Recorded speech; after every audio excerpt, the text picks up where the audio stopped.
1956 నుంచి 1956 నుంచి 2014 వరకు తెలంగాణ ప్రాంతంలో ఉమ్మడి రాష్ట్రంలో ఆనాడు ఉన్న ఆదాయం ప్రకారం ఖర్చు వచ్చినటువంటి ఆదాయం కేవలం 5 లక్షల కోట్ల లోపలనే. అప్పు 70,000 కోట్లు మాత్రమే. ఆ దాంతో కలుపుకొనే 5 లక్షల కోట్ల లోపల. కేవలం అంటే 1956 నుంచి 2014 వరకు కేవలం 5 లక్షల కోట్లతోనే ఇన్ని ప్రాజెక్టులు కట్టారు వాళ్ళు. ఓ శ్రీశైలం కట్టారు, సాగర్ కట్టారు, ఇప్పుడు నేను చెప్పిన ప్రాజెక్టులు అన్నీ కట్టారు. హైదరాబాద్లో ఔటర్ రింగ్ రోడ్ కట్టారు, దాంట్లోనే. హైదరాబాద్లో ఇంటర్నేషనల్ ఎయిర్పోర్ట్ కట్టారు, దాంట్లోనే. హైదరాబాద్లో అనేక పరిశ్రమలు పెట్టారు, దాంట్లోనే. హైదరాబాద్ నుంచి ఏడాదికి వచ్చిన రోడ్లు వేశారు, దాంట్లోనే. హైదరాబాద్లో ఉన్నటువంటి పరిశ్రమలన్నీ, యూనివర్సిటీలన్నీ దాంట్లోనే పెట్టారు. ఇన్ని పెట్టారే కేవలం 5 లక్షలతోనే. ఇన్ని సంవత్సరాలు ఇన్ని ఆస్తులు సృష్టిస్తే మీరు 13 లక్షల కోట్లు, 7 లక్షల కోట్ల అప్పు. ఏదైనా ఒక్కటైనా చూద్దాం, కంటికి కనపడుతుందేమో, ఒక్కటైనా కట్టడం కట్టారో చూద్దామంటే ఏది లేదు. కట్టగా ఒకటి కట్టారు, కాళేశ్వరం.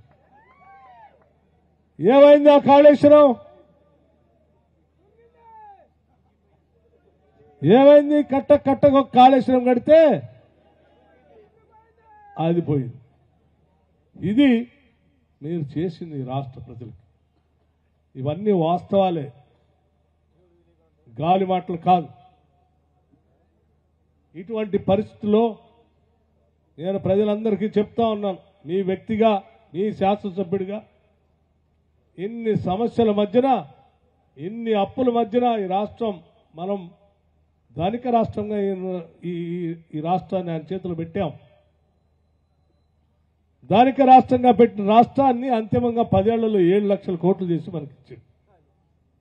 అయినా స్పష్టంగా చెప్తా ఉన్నాం, ఇదే బోనకల్ మండల హెడ్ క్వార్టర్ నుంచి మీరు 15వ తారీఖు 20వ తారీఖు దాకా జీతాలు ఇచ్చే పరిస్థితి ఉంటే, ఇంత డొల్లతనం, ఇంత ఆర్థిక అరాచకత్వం చేసిపోతే కూడా మేము రాగానే మొదటి వారంలోనే ఉద్యోగస్తులందరికీ జీతాలు ఇచ్చాం. మొదటి వారంలోనే ఉద్యోగస్తులందరికీ జీతాలు ఇచ్చాం. అనేక నెలలుగా మధ్యాహ్న భోజనం వంటలు చేసేటువంటి వాళ్ళకి కొన్ని నెలలుగా మీరు జీతాలు ఇవ్వకపోతే, బిల్లులు క్లియర్ చేశాం. ఈ రాష్ట్రంలో ఉన్నటువంటి ఆర్థిక పరిస్థితిని గాడిన పడేస్తాం. ఈ రాష్ట్ర ఆర్థిక పరిస్థితిని గాడిని పడేయటమే కాదు, ఈ రాష్ట్రంలో ఉన్నటువంటి వనరులన్నింటినీ కూడా కాపాడుతూ రాష్ట్ర ప్రజలకి అందిస్తాం తప్ప మేమేదో వెనకడుగు వేస్తామని మీరు భావిస్తే పొరపాటు. ఈ రాష్ట్ర పురోగతిని, ప్రగతిశీల భావాలతో ఈ రాష్ట్రాన్ని ముందుకు నడిపిస్తాం. ఈ రాష్ట్రంలో మేము ఇచ్చినటువంటి హామీలన్నీ కూడా నెరవేరుస్తాం. అందులో భాగంగా ఇప్పటికే 6 గ్యారంటీల్లో 2 గ్యారంటీలకి మనం ఫ్రీ బస్, 6.5 కోట్లు ఫ్రీ టికెట్లు ఉచితంగా, 6.5 కోట్ల ఉచిత బస్సులో తిరిగేటువంటి టికెట్లు 6.5 కోట్ల మహిళలు తిరిగారు ఆర్టీసీ బస్సులో. 10 లక్షల వరకు ఆరోగ్యశ్రీ పరిమితిని పెంచాం. కొద్ది రోజుల్లోనే మరో 2 గ్యారంటీలు కూడా అమలు చేయబోతా ఉన్నాం. కొద్ది రోజుల్లోనే మరో 2 గ్యారంటీల్ని అమలు చేయబోతా ఉన్నాం. మిత్రులారా, మీ అందరి ఆశీస్సులతో తప్పనిసరిగా ఈ రాష్ట్రాన్ని ఆనాడు ఏ రకమైనటువంటి కలలు, కోరికలు, ఆలోచనలు, లక్ష్యాలతో తెచ్చుకున్నామో ఆ లక్ష్యాలన్నీ నెరవేర్చే విధంగా ముందుకు తీసుకొని పోతాం. ఇరిగేషన్ ప్రాజెక్టుల మీద దృష్టి పెడతాం, పరిశ్రమల మీద దృష్టి పెడతాం, ఉద్యోగాల కల్పన పైన దృష్టి పెడతాం, వ్యవసాయ రంగాన్ని అభివృద్ధి చేయటం పైన దృష్టి పెడతాం, సాఫ్ట్వేర్ ఇండస్ట్రీని దృష్టి పెడతాం, ప్రపంచంలో తెలంగాణ రాష్ట్రాన్ని రెపరెపలాడేటట్టుగా ముందు ఉండేటట్టుగా అగ్రభాగం ఉండేటట్టుగా నిలబెడతామని కూడా ఈ సందర్భంగా మనం చేస్తా ఉన్నాం. మేము ఇప్పటికే చాలా సమావేశాలు పెట్టాం. ప్రణాళిక సంఘానికి సంబంధించి, ఆర్థిక సంఘానికి సంబంధించి అనేక మంది మేధావులు నిపుణులతో కూడా మాట్లాడుతూ ఉన్నాం. ఆ నిపుణుల ఆలోచనలు తీసుకుంటాం, మేధావుల ఆలోచనలు తీసుకుంటాం. ఈ దేశంలో ఉన్నటువంటి అనేక మంది పెద్దలతో కూడా మాట్లాడుతూ ఉన్నాం. ఈ రాష్ట్రాన్ని బాగు చేయటం కోసం ముందు చూపుతూ ముందుకు పోతామని చెప్పి కూడా మీ అందరికీ మనవి చేస్తూ, అలాగే మదర్ శాసనసభ నియోజకవర్గం సంబంధించి తప్పనిసరిగా ఈ నియోజకవర్గ ప్రజలందరూ కూడా మదర్ శాసనసభ నియోజకవర్గం పురోగతి బాగా జరగాలని, వ్యవసాయ పరంగా బాగా అభివృద్ధి చెందాలని, అట్లాగే పారిశ్రామికంగా కూడా ఈ నియోజకవర్గం అభివృద్ధి చెందాలని ఇక్కడ చదువుకున్నటువంటి బిడ్డలందరూ కూడా ప్రపంచవ్యాప్తంగా అనేక దేశాలకి వెళతా ఉన్నారు. వెళ్ళేటువంటి పరిస్థితులు, పనికొచ్చే చదువులు చెప్పించాలని అంతా కూడా పెద్ద ఎత్తున కలలు గని గెలిపించి పంపించారు. తప్పనిసరిగా ఈ నియోజకవర్గ సర్వతోముఖ అభివృద్ధి కోసం ఒక సమగ్రమైనటువంటి ప్రణాళిక తయారు చేసుకుని అన్ని రంగాల్లో మదర్ శాసనసభ నియోజకవర్గాన్ని ముందు తీసుకొని పోయే విధంగా పనిచేస్తానని నేను మీ అందరికీ మాటిస్తా ఉన్నాను. అట్లాగే పెద్దలు మాట్లాడారు. ఇక్కడ గెలిచిన ప్రతి శాసనసభ్యుడు కూడా ఎన్నికల వరకే తప్ప ఎన్నికలు అయిన తర్వాత అందరి కోసం పనిచేసేటువంటి శాసనసభ్యులుగానే ఇక్కడ పనిచేశారు. మీరు కూడా అలాగే పనిచేయాలని కూడా సూచనలు చేశారు. తప్పనిసరిగా మదర్ శాసనసభ నియోజకవర్గంలో ఉన్న ప్రతి కుటుంబం నాకు బాధ్యత ఉంది, వాళ్ళందరి కోసం పనిచేసే బాధ్యత. అది కాంగ్రెసా, టీఆర్ఎస్ఆ, సిపిఎమ్మా, సిపిఐఆ, టీడీపీయా, బీజేపీ అనేది కాదు. ఈ నియోజకవర్గంలో ఉన్న అందరి కోసం పనిచేయాల్సిన బాధ్యత నా పైన ఉంది. తప్పనిసరిగా అదే స్థాయిలో అదే రీతిలో పనిచేస్తానని కూడా నేను మీ అందరికీ మాటిస్తా ఉన్నాను. బోనకల్ మండలం చాలామంది ఎన్నికల కంటే ముందు బాగా వెనకబడిపోయి ఉంది. కాంగ్రెస్ పార్టీకి ఓట్లు వచ్చే పరిస్థితి లేదు, భారీగా తేడా ఉంటుందని చెప్పి పెద్ద ఎత్తున ప్రచారం చేశారు. కానీ వారి ప్రచారాన్ని తిప్పికొడుతూ భారీ మెజార్టీతో ఇక్కడ పెద్ద ఎత్తున గెలిపించినటువంటి బోనకల్ ప్రతి గ్రామ ఓటర్కి నేను నమస్కరిస్తా ఉన్నాను.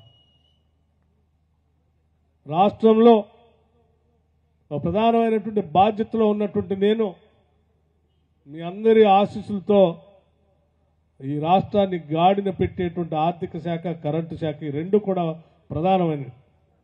ఆ రెండింటినీ గాడిన పెట్టి మా శాసనసభ్యుడు రాష్ట్రాన్ని ఇంత ఇబ్బందుల్లో ఉంటే లేపి దాన్ని సరైన మార్గంలో పెట్టాడని చెప్పి మీరంతా తలెత్తుకునేటట్టుగా పనిచేస్తారని కూడా మీ అందరికీ నేను మాటిస్తా ఉన్నాను. అంతేకాదు ఈ నియోజకవర్గంలో నేను కూడా కొన్ని ఆలోచనలు చేస్తా ఉన్నా. విద్య పరంగా, వైద్య పరంగా, ఇరిగేషన్ పరంగా, పారిశ్రామికంగా పరంగా కూడా కొన్ని ఆలోచనలు చేస్తా ఉన్నాం. అట్లాగే ఇందిరమ్మ డైరీ గురించి కూడా మహిళలు దాదాపు జనాభాలో సగభాగం ఉన్నటువంటి మహిళల కోసం అది ఇందిరమ్మ డైరీని పెట్టి పారిశ్రామికవేత్తలుగా చేయాలని ఆ రోజు 2013లో 14లో ఆలోచన చేశాం. దాన్ని సంపూర్ణంగా దాన్ని పూర్తి తుదిరూపం తీసుకొచ్చి దేశంలోనే అతిపెద్ద డైరీ ఇండస్ట్రీ మదర్ శాసనసభ నియోజకవర్గంలో ఉన్నట్టుగా, అదంతా మహిళలే నడిపేటట్టుగా, మహిళలే వాటాదారులుగా ఉండేటట్టుగా, మహిళలే భాగస్వాములు ఉండేటట్టుగా, మహిళలే పారిశ్రామికవేత్తలుగా ఉండేటట్టుగా చేసే ఒక ప్రోగ్రాం డిజైన్ చేశాం. దాన్ని తప్పనిసరిగా అమలు చేస్తానని చెప్పి మీ అందరికీ నేను మాటిస్తా ఉన్నాను. అట్లాగే మదర్ శాసనసభ నియోజకవర్గంలో చదువుకున్నటువంటి అనేక మంది నిరుద్యోగ యువకుల కోసం వాళ్ళ ఉద్యోగాలకి ప్రిపేర్ కావడానికి కావాల్సిన స్కిల్ డెవలప్మెంట్ సెంటర్ని కూడా మదర్ శాసనసభ నియోజకవర్గంలో ఒకటి ఏర్పాటు చేయాలని, వాళ్ళు ఆ స్కిల్ డెవలప్మెంట్ సెంటర్స్ ద్వారా, కోచింగ్ సెంటర్స్ ద్వారా తయారయ్యే ఉద్యోగ అవకాశాలు అందిపుచ్చుకోవటం కోసం కావాల్సిన విధంగా ఏర్పాటు చేయడం కోసం కూడా ఒక ప్రణాళిక తయారు చేస్తా ఉన్నాం. అట్లాగే పారిశ్రామికీకరణ చేయటం కోసం, ఇండస్ట్రియల్ పార్క్స్ కోసం ఇప్పటికే 2 స్థలాలను ఎంపిక చేసి ప్రపోజల్స్ కూడా పంపించడం జరిగింది. కొద్ది రోజుల తర్వాత ఆ పార్క్స్ కూడా డెవలప్ చేసి మదర్ శాసనసభ నియోజకవర్గంలో, మన నియోజకవర్గం అంతా కూడా వ్యవసాయ ఆధారమైనటువంటి నియోజకవర్గం కాబట్టి దానికి సంబంధించినటువంటి పరిశ్రమలు ఎవరైనా పెట్టుకోవడానికి ముందుకు వస్తే అత్యంత ప్రాధాన్యతనిచ్చి ఆ పరిశ్రమలో వాళ్ళకి స్థలాలు కేటాయించి కావాల్సినటువంటి సబ్సిడీలు కూడా ఇచ్చి పరిశ్రమలు పెట్టించేటువంటి ఏర్పాటు కూడా చేయడం కోసం కొన్ని ప్రణాళికలు తయారు చేసి పంపిస్తా ఉన్నాం. వాటన్నిటిని కూడా చేస్తా అని చెప్పి మీ అందరికీ మాటిస్తూ, ఈ సాయంత్రం పూట సరే మీకు పండగ సంక్రాంతి అయిన తెల్లారే సరే ఇంట్లో అనేక రకాలైనటువంటి కార్యక్రమాలు ఉన్నప్పటికి కూడా వాటన్నిటిని వదిలేసి ఈ సమావేశానికి వచ్చినందుకు మీ అందరికి కూడా పేరు పేరున నా హృదయపూర్వకమైనటువంటి కృతజ్ఞతలు తెలియజేస్తా ఉన్నాను. బోనకల్ సర్పంచ్ గారు చూస్తూ ఉన్నాడు, మా ఊరికేమని చెప్తాడేమో అని. నేను బోనకల్ సర్పంచ్ గారు వారు కొన్ని అడిగారు, తప్పనిసరిగా అవన్నీ చేస్తానని చెప్పి వారికి సభాముఖంగా చెప్తా ఉన్నాను. మిగతా మీ అందరూ అన్ని గ్రామాల నుంచి వచ్చినటువంటి వాళ్ళని కూడా నేను దాదాపు అన్ని గ్రామాల వాళ్ళని కలుస్తాను, కాగితాలు తీసుకుంటాను. వారానికి ఒకసారి కంపల్సరీ నియోజకవర్గంలో ఒకరోజు సంపూర్ణంగా గడుపుతాను. ఇక్కడ